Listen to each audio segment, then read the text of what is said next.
Hello, everybody. This is Tommy Breedlove, the USA Today and Wall Street Journal best-selling author of the book Legendary and founder of the Legendary Life Movement. And in my episode for the Business Growth Architect Show, I will share with you how to not only be legendary in your business, financials, and success, but also in your relationships, your life, and how to be world-class and elite in all that you do so that we don't have to compromise our business or our lives. And when we leave this earth, we will have a heart full of gratitude, no regrets, and have made massive impact, not only on ourselves, our businesses, but those people who matter the most.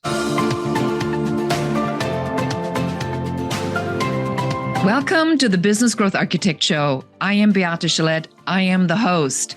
I want to welcome you to our globally top 10% ranked podcast, where you will hear from industry experts about the strategies that are working right now to unlock hidden opportunities in any market so that you can grow your authority and scale your impact. And now let's get started with the show.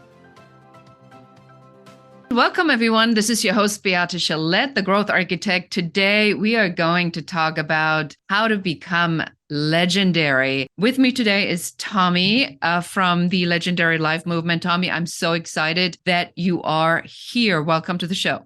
We've had so many good conversations prior to this. I cannot wait to see what this episode holds, Beate. So thank you for having me. Well, it's a pleasure. Yes. And this is like one of those things, behind the scenes really quick. It's like when, I met somebody who was on the show in person and he says, you got to talk to my friend Tommy. And then Tommy and I talked, and then Tommy made me talk to other friends of him. Next thing you know, we are really connected and having just a blast. So I want to share this. Tommy, tell people what you do. Yeah, absolutely. I was talked out of walking away at the very top of my high-end financial career to go start a Legendary Life Movement. And it was by request. How cool is it that you can build a movement and company and write a book, Legendary, around people requesting you to do this? And I'll tell you how it started is I went through a massive life transformation at 36.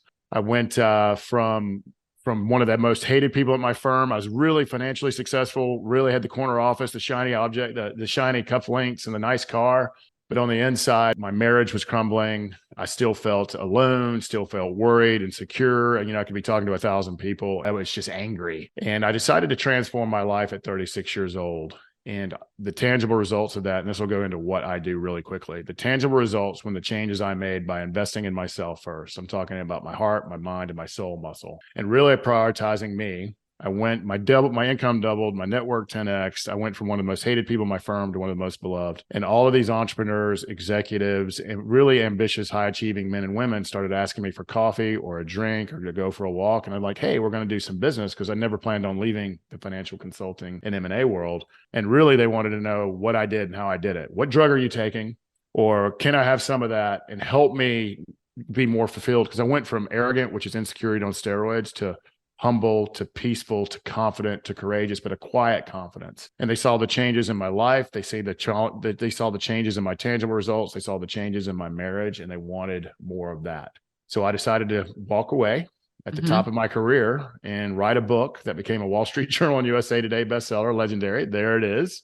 And we've created a movement around the principles of the book for high achieving, ambitious entrepreneurs, executives, or aspiring entrepreneurs and executives. And we want people not only to be elite in business, to be elite in success and elite in money, but we want them to be elite in life, elite in their relationships, and really have it all, not compromise one for the other, not compromise your business, your money, or your success for the other side, and not compromise your relationships, your family, your time, and your friends on the relentless pursuit of more and win. And so we're a movement for high achievers to do business and life together in retreats, experiences, masterminds, and it's a whole ecosystem of high achievers. And we talked about EO. We got a lot of EO, YPO, Tiger 21 members, and it's just another great group of humans to come and have authentic conversations, to lean in and be more successful in business, more successful in leadership, and God willing, more successful in our relationships, our friendships, and our time. That's what we are. Yeah, I really liked this because I think that the hardest thing for an entrepreneur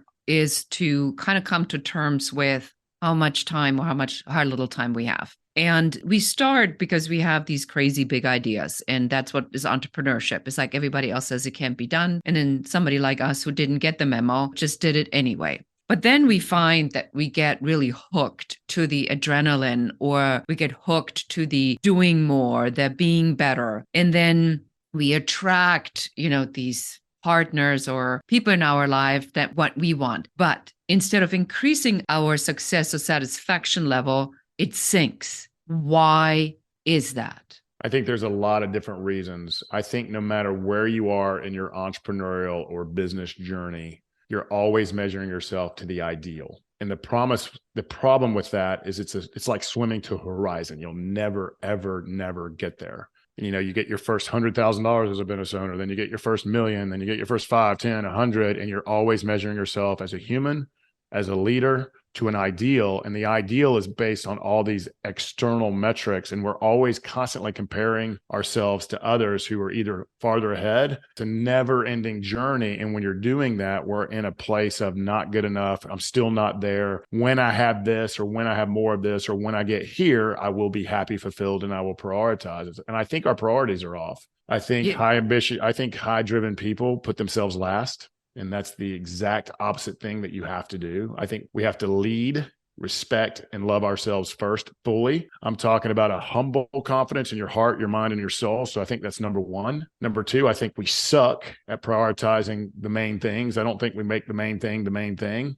And number three, we have three assets. Ourselves, number one, and that's where we got to spend at least an hour a day on minimum. I'm talking about mental, emotional, spiritual, and health strength. Number two is our time. I think we're really bad at prioritizing our time and the important things in our time. And I think we become really inefficient. And number three, I think our third asset, so one is us, two's time, three is our significant other.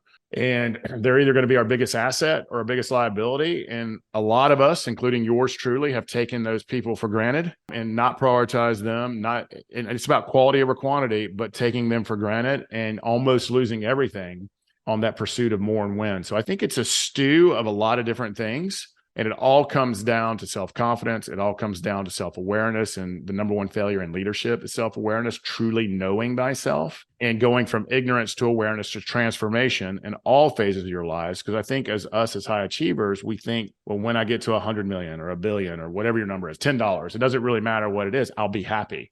Well, that's BS, because wherever you go, there you are. And so if you're not happy now, you're not going to be happy when you have more, because you're not happy now. Now, money's important. I'm a money guy. I come from the money industry, and I think money will help you make impact. It'll help you experience life. It helps you make great change in this world, but it's also a magnifying glass. And if you're unhappy, unfulfilled, and you're not the same person at home that you are at work, you're going to be that same person, just with more money and a bigger magnifying glass. That was a long answer, wasn't it? Well, yes and no. In your book, chapter 11, you talk about cultivating unconditional self-love. And in my book, Happy Woman, Happy World, I call what you just talked about the superhuman paradox. And the paradox is that I set a goal, and then I forget that I set that goal, so that when I get there, I go, well, I have the car, but I still don't have X. I still don't have the bigger house. And so I just disregard the goal that I just had. And I set myself another goal. And then it's another car and another house and another whatever. And so we're in this perpetual paradox of the unachievable. But in your book, you talk about, and you just said this, that everything has to do with how I feel about myself. Can we share with some of the crazy busy people that are listening to us in our beehive? Can we share, how do I get to like myself or love myself unconditionally more? Here's the bad news. You can't. However, it gets a whole lot better. And when you look in it, I'm going to give you the actual simple tactics, and there's a bunch of them. So go ahead. If you're listening, stop your car or stop jogging and start writing, or come back and re-listen to it. So I'm going to give you the actual tools. And here's the goal. The goal is head up, shoulders back. The goal is when you look in the mirror, that you feel confident and courageous, and you see something that you're proud of and that you love and that you respect, and not something that lacks. That is the goal. That the goal is humble courage and confidence. And so the number one thing I would tell these super busy humans, that if you're super busy, you're probably not as prioritized as you need to be. And I promise you, if I audited your life, I could find holes and inefficiencies everywhere, but that's a whole different podcast. The number one thing that I would say is you got to celebrate yourself. Let's think about that. And us entrepreneurs and high achievers and ambitious people, we don't like to celebrate ourselves. And like you said, we're moving to the next thing. Yours truly, I'm guilty as charged. I am guilty. I have to practice this stuff every day, because I'm guilty as charged. Every day. So the first thing is celebrate how far you've come. Think about how far you've come in one day. how much you accomplished in one day, and then take it to a week. And when we're celebrating what we've accomplished and who we've become and how much we've grown, we're in a place of self-love, we're present, and we're celebrating. And that's on the abundant side of the spectrum, as opposed to, oh my God, I didn't do X, Y, and Z. And that's on the fear lack side. So the first thing I would say is every night, and we do it as a team, by the way, the Legendary Life Movement does this every day as a team. What are we grateful for? What are we going to accomplish today? And what did we accomplish yesterday? And we're celebrating. And we're talking about, and the number two thing I would say is be grateful for every breath of every moment of every second of your life, because be grateful to yourself. One thing that we have a problem doing, and I do a formal practice. I literally, this is going to sound narcissistic, but no, it's me rewiring my heart and mind. Thank you, Tommy, for being a loving, patient, present husband. Thank you, Tommy, for slowing down, not taking things personally, and moving forward. So I'm thanking myself through gratitudes, through intentions, through affirmations. And what happens is, the problem is, here's the other bad news, is our subconscious is running the show. So it's like, why can't I don't want to eat a pint of ice cream, but damn it, I just ate a pint of ice cream. That's because your subconscious is running the show. So what we've got to do is reprogram our hearts and our minds and build new habits every single day to get stronger in confidence, stronger in courage, stronger in self-love, stronger in self-respect, and honestly, stronger in self-esteem. I guarantee every single human being listening to this podcast is probably world-class and badass in their craft, including the two here. I guarantee you we are, but I want you to be elite, not only confident in your craft, I want you to be confident in you and that self-esteem. So here's some tips. Number one, celebrate every day. At the end of the day, when you close your eyes, what did you accomplish today? 3 things. Give yourself some self-love and self-gratitude. Do some gratitudes. Do them out loud with your spouse, because I promise you it will bring you intimacy that you've never had before. Number 2, eliminate all of the toxic people out of your life. You got to eliminate them. Don't have any, fire them. Fire a friend. It doesn't mean you don't love them. You got to get out of it. Number 3 is gratitudes. We talked about it. Have a formal gratitude practice. Number 4, do intention setting and affirmation. Think of it as short-term and long-term goals. The affirmation: I am a good leader. I am a good father. I am worthy, lovable, enough, and valuable.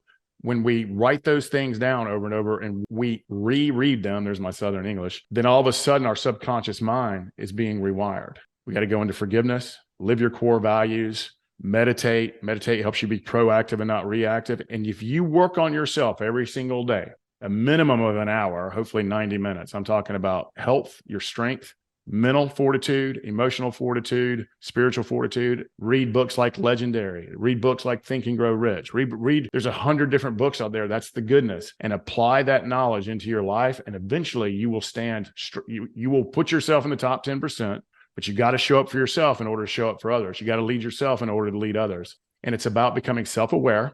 And once you become aware, you can't become aware of your shortcomings, your unknown potential, and where you need to go and why you're not happy. And then go from awareness to transformation by doing all the tips I just told you, and eventually mastery. If you do it enough and build the habits every single day to be elite, you will start standing with courage. And then you go from mastery to leadership, and leadership is teaching others to do it. So the last thing I would say is think about something in your life that you wish was better. Is it your relationship? Is it your money? Is it more success? Is it, man, I hate that negative voice in my head? Mm-hmm.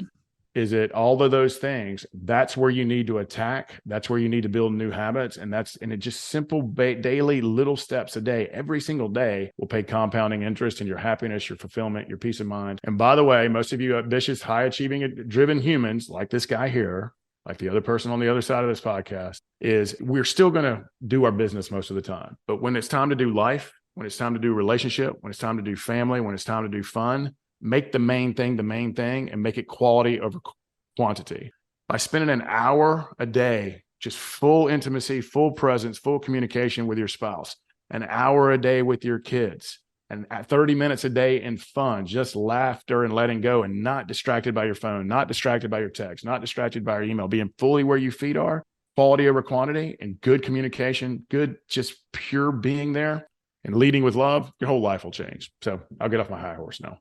Wow, that's very powerful. And let's continue this in just a second, right after this message. Are you looking for the hidden opportunities for you in this market? Or are you simply wanting to figure out what is your unique differentiation factor that makes clients want to work with you and not your competitors? If this resonates, I want to invite you to go to uncoverysession.com and schedule your 15-minute complimentary uncovery session with one of our business growth advisors that will take you through what your number one business growth blocker is, what you can do to remove it, and what your very best next step should be. And now let's get back to the show. Beate here with Tommy, and you just gave us a whole list of it's almost like a self-care protocol, right? If I would put it in a simplified version of making myself really a priority. What I heard is that what you're talking about has a lot to do with responsibility for my actions. Is it possible that if I am getting more satisfaction out of my work because it can't talk back, it gives me back what I put in? Is it an escapism for some of us so we 100%. Don't have to do all the other stuff? 100%. And it's numbing. It's just another way of numbing. We're builders. Every one of our strengths is also our kryptonite. I promise you, we could always, as leaders, I feel like we have a responsibility. We've got to realize no one owes us anything. Not a single human being on this earth owes us anything. We either earn it or we don't. And if you're numbing out for 15 hours a day on your business or 16 hours, there are seasons that we have to do that. And hopefully it's because the work, there's so much work out there and you're building your team and your business. If you're in that season, own that season, but you can't do it at your own expense. And what you don't want to look at, because you are the number one asset. And there's a lot of ways to numb out, but you have to participate in your own rescue. No one's coming to save you. Your business won't save you. Only you can save you. And so in order to be the most productive, best leader you can be, you have to lead yourself first. There's no accountability partner that can do it for you. No, there really isn't. And our spouses or our partners generally at this point are pretty ticked off with us because we are putting everything first but them. They're going to be pushing from a different direction. So we now established that if I am, let's call it workaholic for the lack of better words, right? Or let's say I'm so passionate about what I do that I don't want to do anything else. I'm going to get all my self-esteem, all my satisfaction out of my business because I can't figure it out. How do I start? Do I have to be like an alcoholic? Or in your book, you share what happened to you at 19 years old or 18 years old, where you were numbing so hard that you did something and then that really was a hard stop. Do we have to go through a hard stop, rock bottom, or can we catch ourselves? You can absolutely catch yourself, and that's the goal. But most of the people don't engage in this type of work, true, self-revolution, personal development, knowing thyself, because we're not too fond of what we look in the mirror. And trust me, I almost lost everything at 36 years old. I mean, everything, my firm, my marriage, my network, because of poor decisions I was making. Because when the money, the status, the respect, and those things are important, especially to a big portion of society. But when those didn't fulfill me or make me happy, and I had a lot of them, I reached to other things to make me happy, to fill that hole inside. And the truth is, I was the only one that could fill that hole inside. And so it was through discovery of work. And you do not have to get there. But I want to point out something you said. You made it. It's a huge comment. Here's the problem with our respect, our businesses, our titles, our family, our money, all the shiny things we own or want to own, all of those things, the things you're putting so much importance into, especially your business career, your title, it can all go away like that in a second. It could be a family member, it could be a child, it could be a business, totally out of sight of your control, with economic conditions, technology. Reside in COVID, yeah. Yeah, COVID, somebody drives a plane into a building, who knows? It can go away like that. And when you don't have that little pillar to stand on, where are you? You're crumbling because you're getting your self-esteem out of what you do, not who you are. You're getting your self-esteem out of something that can be taken from you. And so the point is then you will really crumble and turn to whatever other numbers are out there. And there's a million of them. And by the way, mass media and the other, they want you to numb. They don't want you to have personal accountability and extreme ownership. They don't want you to be happy and fulfilled. They want you to feel like a victim or entitled. And so the point being is, I don't want all of the beauty about you high achievers and ambitious is that you're going to do great things. You're going to make impact. You're going to hopefully cure the world's problems through business and through employment and through doing great things. But you can't do it at your expense. And you have to be as strong and as powerful and as fulfilled and as peaceful and as ready, because it's not if life happens, it's when. It's not if economic crisis happens, it's when, or world crisis. And you got to be standing there fully confident, fully powered, running to the fire, not from it. And if you're putting everything you have into your business and career and it gets taken away from you, the consequences of that, and they won't know it until it happens. And then it might be too late. And then you hear about all of the horrible things we're hearing about all over society right now. And I want people to be complete. I want to shift the paradigm, prioritization of yourself. And it's the most selfless thing that you can do, to lead, love, and respect yourself first so that you can lead, love, and respect others fully. It will make you more successful. It will get you there faster. It will help you get more money. It will help you get in front of more people. People buy confidence. They love it, not arrogance. They hate it. That's loud and insecure, but they love confidence. And the more confident you are, the more you look in the mirror and say, man, I'm really proud of that person. The more you honor your core values and the more you prioritize the things that really matter in life, including your business, the more happy, fulfilled. And at the end of the day, I want everybody, I mean this, is no one's going to remember that business deal. No one's going to read your resume at your funeral. And when your last breath on this earth comes, I want you to have a heart full of gratitude and no regrets. And I promise you, if you just work yourself and make a lot of money and come home to an empty house and no friendships, no self-esteem, you're just going to be a rich person. That's just a cliche. I want you to be elite in business and success and finance, but I don't want you to do it at the compromise of everything that matters. One of the things that I see a lot, right? Because my book is about the playbook of the other side, right? I teach women to take that kind of responsibility in the Women's Code. I see when women specifically get to a certain point and they can't find satisfaction, there's two things that they tend to do. They're going to blow up their relationship or they're going to blow up their career. Now, I know you work with a lot of men. What do men blow up? Usually their relationship first. Usually their relationship with their spouse or the relationship with their family and or both. It's the number one thing I see with men, and I'm seeing the same thing that you are because we work with men and women as well. I see the same thing you are on the women's side as well. And it's because the grass is greener. We don't prioritize it. We haven't put any work there. And there's a whole bunch of other idiosyncrasies and desires that go along with that. I would say the number one thing high achieving men compromise is their relationship. It's the thing that they put last. It's the thing they don't prioritize. They take it for granted. The grass is greener. There's a billion different reasons. And men and women as well, but men really crave status, respect, and power and fear embarrassment. They just fear it. So it's easier to have superficial relationships. It's easier to think the grass is greener. It's easier to get the new shiny object. And I promise you, new and shiny, the grass is not greener. And try to water plastic plants and see if they'll grow. And so as opposed to nurturing the love they have and what brought them together in communication and walking hand in hand in life, I see high achieving men really nuke their relationship, and they're pretty shitty at it as well. You're talking to someone who damn near burned down Rome twice in my relationship. And we're now whatever 1996 to today is, that's how far deep we're into it. So I can't do math. 26 years. 26 or 27 years. There we go. It's right there at it. And we've been married almost 22. And so my wife and I like to tease that we've been through 5 marriages. They're really one marriage, but 5 different seasons. Yeah. The seasons of marriages. Yes. It takes a lot of awareness to do this. And it takes a lot of intestinal fortitude. Is you got to have a state of the union.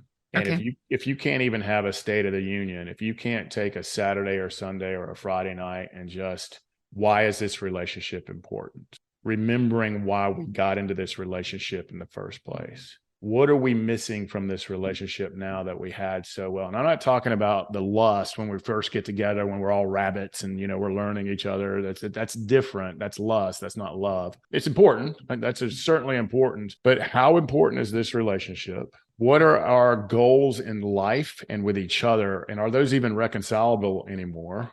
Do we remember a time when we were happy and loved each other and just had hearts full of love and wanted to be around each other? Why are we not doing that now? Do we want to do that again? Will we make the commitment to do that?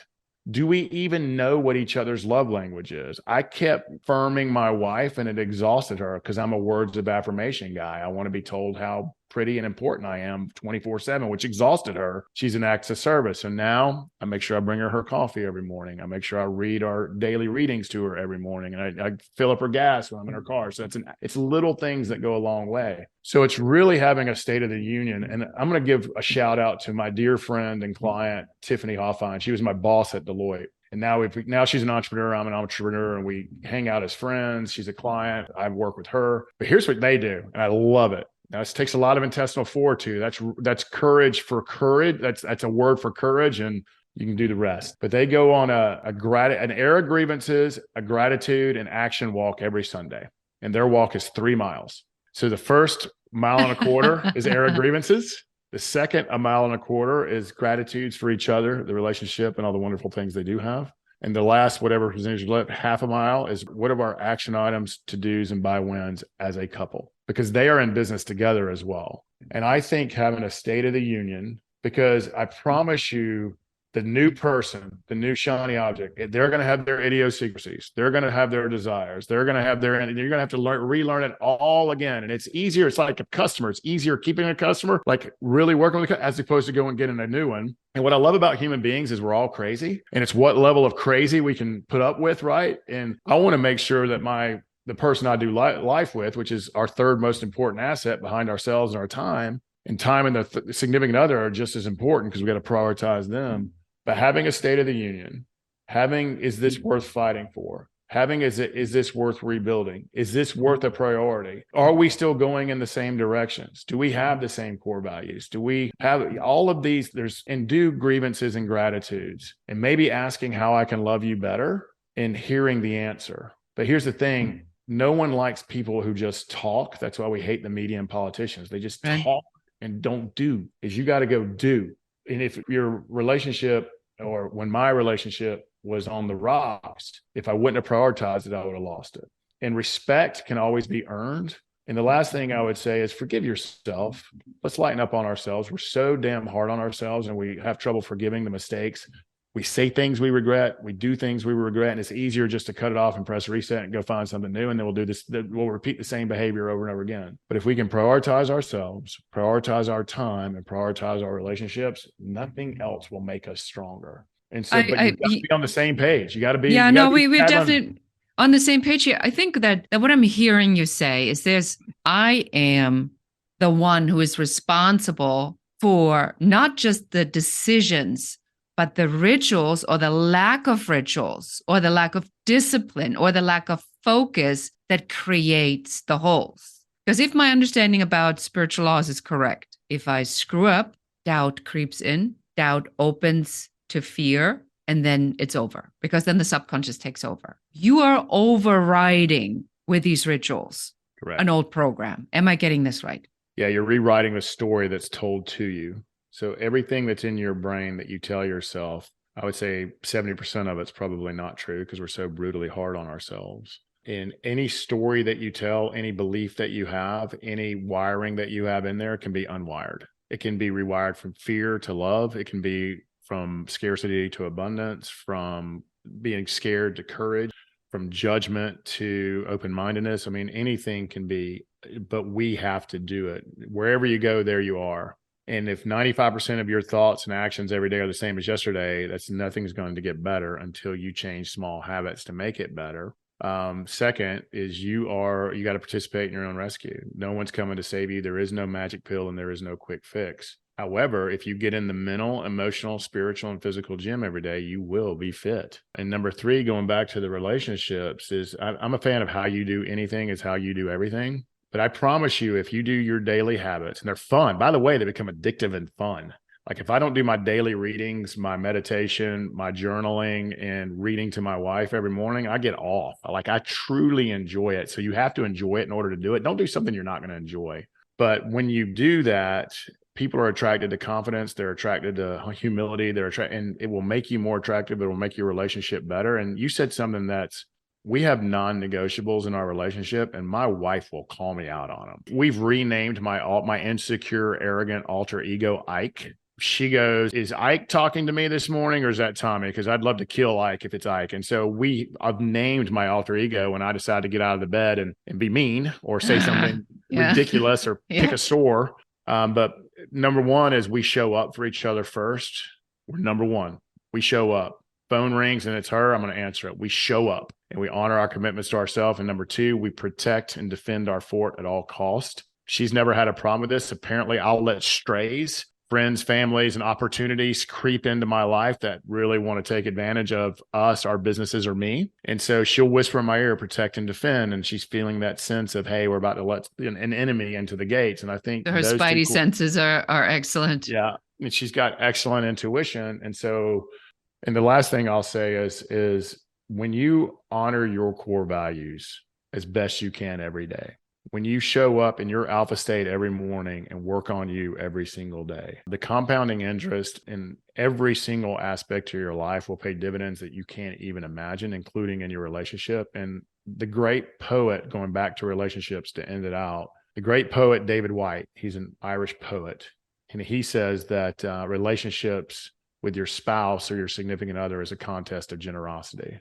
So I love that. If you're communicating, yeah, you're net giving, you're learning love language, you're talking, you're doing things at each other. And you got to make sure, though, that your core values, where you want to go in life, your vision, purpose, and mission for the actual relationship and for you individually are in line. And if they're in line, I promise you, you can have the best relationship ever. It's talking to someone who's damn near blown it up twice. Well, I mean, I certainly had my shares of blow ups until I realized that, in my particular case, that my old trauma story just was so prevalent that every time it got triggered, I went into a repeat pattern because I knew. And I picked people that would play that pattern back at me, which was a really bad place to be. And so these relationships were not loving, and they were unpredictable, and they were mean. And until I kind of figured it out, that that's not the relationship I either wanted or be in. But I understand, the concepts that you talk about. And I just want to make sure that we sum this all up, because this is a really different kind of an episode in that sense. We do talk about personal responsibility, but not personal responsibility in another to-do item. The personal responsibility you talk about a legendary life movement is about getting very clear on what it is that you want,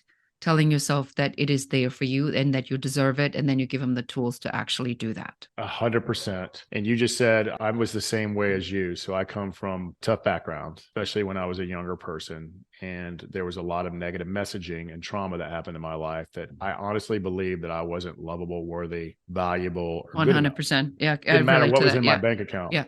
And I carried an FU backpack.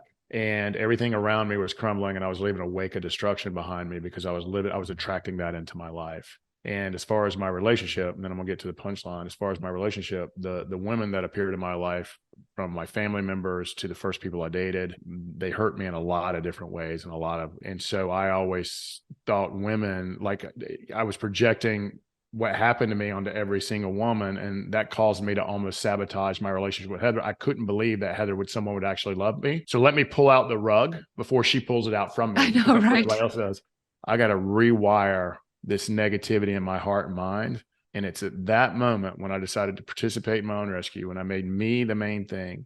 And it was the most selfless thing I've ever done. The last 13 years of my life, they've had their challenges, they've had their ups and downs, but it's 8 steps forward, 2 back, as opposed to 6 back, 4 forward. And you can rewire, you can create new habits, you can create new belief systems. And anything that was told you, you can rewrite the ending to your story. It's about drawing a line in the sand and moving forward. Yeah. And I love that line, participate in your own rescue. So, Tommy, I'm holding up the book for those of you who are on the audio and cannot see it. And the book is called Tommy Breedlove's Legendary. And it is a USA Today bestseller and a Wall Street Journal bestseller. So in any case, you want to get the book. What I loved about it, it actually says on the back, it says reading time 186 minutes. So there you go. So in 3 hours, 3 hours, you can get the gist of what it is. But where else can we find you? Somebody that heard you and said, I need to be with this guy in the retreat and figure out how I'm going to get out of my own way and participate in my own rescue. Where do they go? I love that. I love that. Thank you for letting me share. First of all, if you're not a reader and you don't mind my Southern accent, I will read it to you on Audible, but the book is at all your favorite bookstores. And so let me read it to you. And here's the pro tip: is read the book fully through in 3 hours, or listen to it, and then go back and work the section that you need, because it's tactical, it's fun, and it's executable. I'm going to give you my main email address. It's tommy@livelegendary.today, and it's tommy@livelegendary.today. Come join our community. Come on into our fun adventure experiences. We do a lot of fun things, but we always have a component of leadership or self-mastery lean-ins.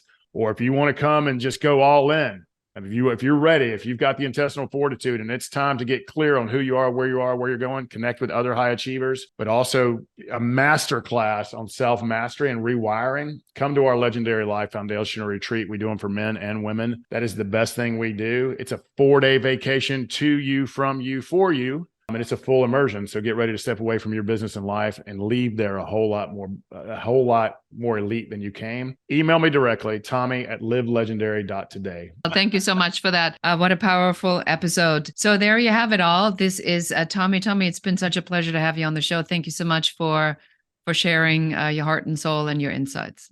Thank you for your vulnerability and authenticity. And I'm just so grateful to have been here. Thank you so much. And that's it for today. Thank you, everybody. And if you heard something today where you feel my friend needs to hear this, just forward this to one other person and make sure that they get some insights of this. And that is it for us today. Until next time, and goodbye.